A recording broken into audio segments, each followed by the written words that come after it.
Great Expectations Chapter 11. At the appointed time I returned to Miss Havisham's, and my hesitating ring at the gate brought out Istella. She locked it after admitting me, as she had done before, and again preceded me into the dark passage where her candle stood. She took no notice of me until she had the candle in her hand, when she looked over her shoulder, superciliously saying, "You are to come this way today," and took me to quite another part of the house. The passage was a long one, and seemed to pervade the whole square basement of the manor house. We traversed but one side of the square, however, and at the end of it she stopped, and put her candle down and opened a door. Here, the daylight reappeared, and I found myself in a small paved courtyard, the opposite side of which was formed by a detached dwelling house that looked as if it had once belonged to the manager or head clerk of the extinct brewery. There was a clock in the outer wall of this house, like the clock in Miss Havisham's room, and like Miss Havisham's watch, it had stopped at 20 minutes to 9. We went in at the door, which stood open, and into a gloomy room with a low ceiling, on the ground floor at the back. There was some company in the room, and Istella said to me as she joined it, "You are to go and stand there, boy, till you are wanted." There being the window, I crossed to it, and stood there, in a very uncomfortable state of mind, looking out.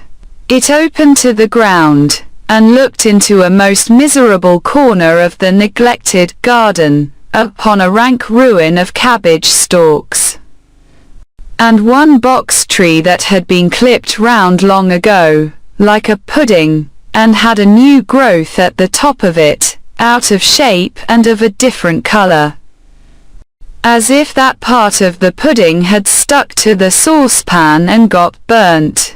This was my homely thought, as I contemplated the box tree. There had been some light snow overnight, and it lay nowhere else to my knowledge, but it had not quite melted from the cold shadow of this bit of garden, and the wind caught it up in little eddies and threw it at the window, as if it pelted me for coming there. I divined that my coming had stopped conversation in the room, and that its other occupants were looking at me. I could see nothing of the room except the shining of the fire in the window glass, but I stiffened in all my joints with the consciousness that I was under close inspection. There were 3 ladies in the room and 1 gentleman. Before I had been standing at the window 5 minutes, they somehow conveyed to me that they were all toadies and humbugs, but that each of them pretended not to know that the others were toadies and humbugs, because the admission that he or she did know it, would have made him or her out to be a toady and humbug. They all had a listless and dreary air of waiting somebody's pleasure, and the most talkative of the ladies had to speak quite rigidly to repress a yawn. This lady, whose name was Camilla, very much reminded me of my sister, with the difference that she was older, and, as I found when I caught sight of her, of a blunter cast of features. Indeed, when I knew her better I began to think it was a mercy she had any features at all, so very blank and high was the dead wall of her face. "Poor dear soul," said this lady, with an abruptness of manner quite my sister's.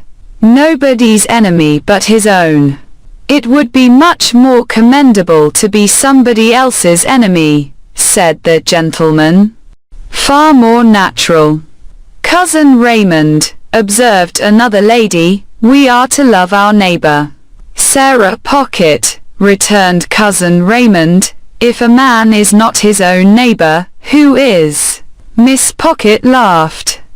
And Camilla laughed and said, checking a yawn, the idea. But I thought they seemed to think it rather a good idea too. The other lady, who had not spoken yet, said gravely and emphatically, very true. Poor soul. Camilla presently went on. I knew they had all been looking at me in the meantime. He is so very strange. Would anyone believe that when Tom's wife died, he actually could not be induced to see the importance of the children's having the deepest of trimmings to their mourning? Good Lord, says he, Camilla.